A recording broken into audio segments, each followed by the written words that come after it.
Police রাস্তাঘাটে police থাকছে না, ট্রাফিক কাজ করছে না, মানে মনমরা, এটার নাম দিয়েছে মনমরা বাহিনী।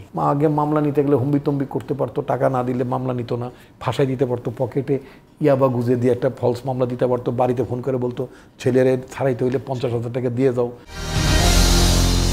যদি কোনোভাবে গণ অভ্যুত্থান প্রশ্নবিদ্ধ হয় সাধারণ জনগণের কাছে, সেক্ষেত্রে লাভকার ক্ষতিকার? এই সরকারকে কিন্তু মানে তাদের নিজেদের তরফ থেকেও ফেল হওয়ার কোনো সুযোগ নাই।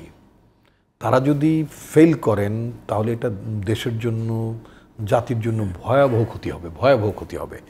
আমরা যেটা আশা করছি সেটা হচ্ছে তারা ফেল করবেন না। এই জন্যই তো আমরা সমস্ত রাজনৈতিক দলগুলো তাদেরকে সহযোগিতা করছি।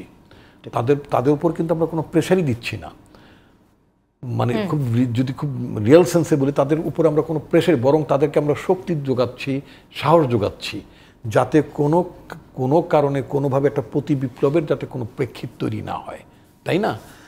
এটা সত্য যে বাংলাদেশে এখন যারা মানে আপনার সরকার পরিচালনার দায়িত্ব নিয়েছেন মোস্টলি অনেকেরই মানে অভিজ্ঞতা মানে কম আছে। রাজনীতিকরা তো দেশ পরিচালনার জন্য তারাই হচ্ছেন উপযুক্ত ব্যক্তি। এখন তো নির্বাচন নাই, এবং নির্বাচনের কথা আপনি এর আগেও আপনি বলেছেন। তো নির্বাচনটা করার জন্য তো আপনার দেশে একটা স্ট্যাবিলিটি লাগবে, আগে পুলিশ লাগবে। আপনার পুলিশ প্রতিষ্ঠান তো শ্যাটার্ড, এটা মোরাল ভেঙে গিয়েছে। এটাকে এমনভাবে শেখ হাসিনা এটাকে ধ্বংস করে দিয়ে গেছে তার শাসনামলে, যে পুলিশ এই পোশাক দিয়ে আদৌ দাঁড় করানো যাবে কি না।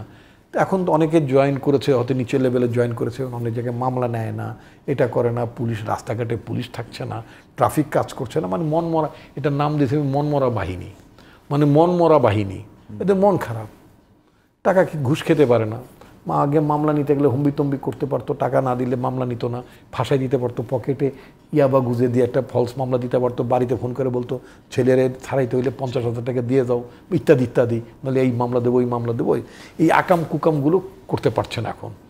এখন কতদিনই আকাম কুকাম করবে না বা এই চাপে থাকবে, that is a different issue. কারণ এদের তো মোরালটা খারাপ হয়ে গেছে। এদের এখন কাউন্সেলিং দরকার। কাউন্সিলিং দুটো পর্যায়ে কাউন্সিলিং দরকার। একটা হচ্ছে তারা যে ট্রমার মধ্যে গেছে, একটা ট্রমা তো তাদের একটা জনরোষের মুখে তারা পড়েছে, তাদের নিজেদের কৃতকর্মের জন্যই ওভারঅল পুলিশও নিহত হয়েছে। হ্যাঁ, সেটা একটা ট্রমা তো বটে, এটা তো ট্রমা, এটা জনরোষ, এটা বিপ্লবে গণঅভ্যুত্থানে এই ধরনের ঘটনা সারা পৃথিবীতে ঘটে, এটা কোনো আনইউজুয়াল কিছু না। কিন্তু কত এই ট্রমা থেকে বের করার জন্য যারা আছেন তাদেরকে একটা শর্ট টার্মে মানে পর্যায়ক্রমে কাউন্সিলিং করানো দরকার।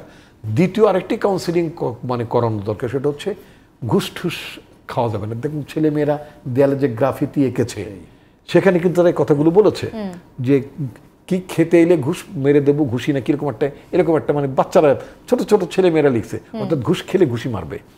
মানে এই যে বিষয়গুলো মানে মানুষের জায়গা, মানে মানুষের ক্ষোভের জায়গা বলেন, আকাঙ্ক্ষার জায়গাটা ওই জায়গায় চলে গেছে, সেটার সাথে বর্তমান পুলিশ মিলাতে পারছে না। আর পুলিশ আমার কাছে মনে হচ্ছে যে সব পুলিশ কাজে যোগদান করেছে বলে আমার কাছে যথেষ্ট সন্দেহ আছে। তো যারা এখন পর্যন্ত রাষ্ট্রের বা সরকারের ঘোষণার পরও যোগদান করেনি, তাদেরকে পলাতক হিসেবে ঘোষণা করে দিয়ে তাদের শাস্তির আওতায় আনতে হবে। বিদ্রোহী এবং শাস্তির আওতায় আনতে হবে, অপরাধী শাস্তির আওতায় আনতে হবে।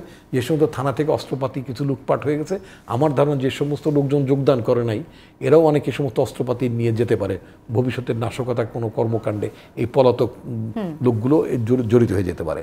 আর নতুন করে এটা তো নজির আছে, তো আমরা তখন ছাত্র প্রিন্সের খেলা আছে কিনা জানি না, সেটা হচ্ছে এরশাদের আমলে 650 জন ম্যাজিস্ট্রেট নিয়োগ দিয়েছিল আমাদের খুলনা বিএল কলেজের গুলজার স্যার, বাংলা গুলজার স্যারও তার মাথায় কি হলো, উনিও ম্যাজিস্ট্রেট হিসেবে ঢুকতে গেলেন, এরকম অনেকে গেছিলেন আর কি।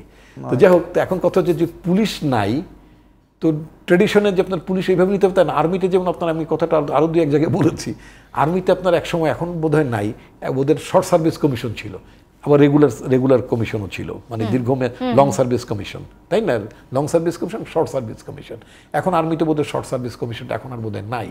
এখন আপৎকালীন সময়ের জন্য পুলিশে একটা শর্ট সার্ভিস টাইপের, আর্মি পুলিশে তো কমিশন টমিশন হয় না, একটা শর্ট সার্ভিসের জন্য একটা অ্যাপয়েন্টমেন্ট দেওয়া যেতে পারে উপযুক্ত লোকজন দেখে, এবং নিঃসন্দেহে আপনার একেবারে মানে আপনার বিএনপি আওয়ামী লীগ করা লোকজন দিয়ে না, মানে পুলিশকে কাজে ফিরিয়ে আনা। এক্স্যাক্টলি, পুলিশকে কাজে ফিরিয়ে আনতে হবে, এবং যদি না আনতে পারেন আপনি নতুন করে পুলিশে নিয়োগ দিতে হবে, জরুরি ভিত্তিতে পুলিশের লোক নিয়োগ দিতে হবে, এবং একেবারে দলীয় পরিচয়ের বাইরে। আমি দল করি একটা, আমি কিন্তু নিজেও চাইব না যে ছাত্রদল করা যুবদল করা কোনো ছেলে পুলিশে ঢুকুক তা চাই না। রাষ্ট্রের পুলিশ দরকার, কোনো দলের পুলিশ দরকার নাই। রাষ্ট্রের পুলিশ হলে পুলিশ খুব ভালো কাজ করবে, তাই না? আমাদের এটা খুব দরকার ছিল। আমাদের রাষ্ট্রের প্রশাসন ছিল না, রাষ্ট্রের পুলিশ ছিল না, রাষ্ট্রের গোয়েন্দা সংস্থা ছিল না, যার জন্য হাসিনা নির্দেশ দিছে এক বিচারপতিরে ধরে নিয়ে পৃষ্ঠদেশে লাথি মেরে তার দেশ ছাড়া করে দিয়েছে, তাই না? অমুকরে বলেছে তুমি পদত্যাগ করো, পদত্যাগ করেছে। মানে এটা একটা মাফিয়া তন্ত্র ছিল, সোজা কথা। এই জাতীয় জায়গার মধ্যে ফেরত যাবে না মানুষের। আপনি বললেন যে এত আত্মদান, এর মধ্যে মানুষের প্রত্যাশা ডেভেলপ করেছে না, আকাঙ্ক্ষা ডেভেলপ করেছে না, তাই না? তবে এই যারা এখন দফা দাবি নিয়ে শাহবাগের মোড়ে জড়ো হচ্ছেন, এই সমস্ত ভাই বোনদের কাছে আমার একটা বিনীত অনুরোধ, মেহরবানি করে আপনারা এই দফা দাবি নিয়ে, আপনারা সেটা শ্রম শিল্পাঞ্চলে হোক আর শাহবাগে হোক, এই দফা দাবি নিয়ে আপাতত সরকার উপর চাপ সৃষ্টি না করে, এটা রাজনৈতিক সরকার, নির্বাচিত সরকারের কাছে আপনারা দফা দাবিগুলো তোলেন। তারা যৌক্তিকভাবে আপনাদের দফা দাবিগুলো তারা পূরণ করবেন। আপনার তো দেশের নাগরিকের বাইরে না। কিন্তু এখন এই যে সরকারটি আসছেন, এই সরকারের জন্য স্থিতিশীলতা খুব জরুরি দরকার, আইন শৃঙ্খলা পরিস্থিতি খুব জরুরি দরকার।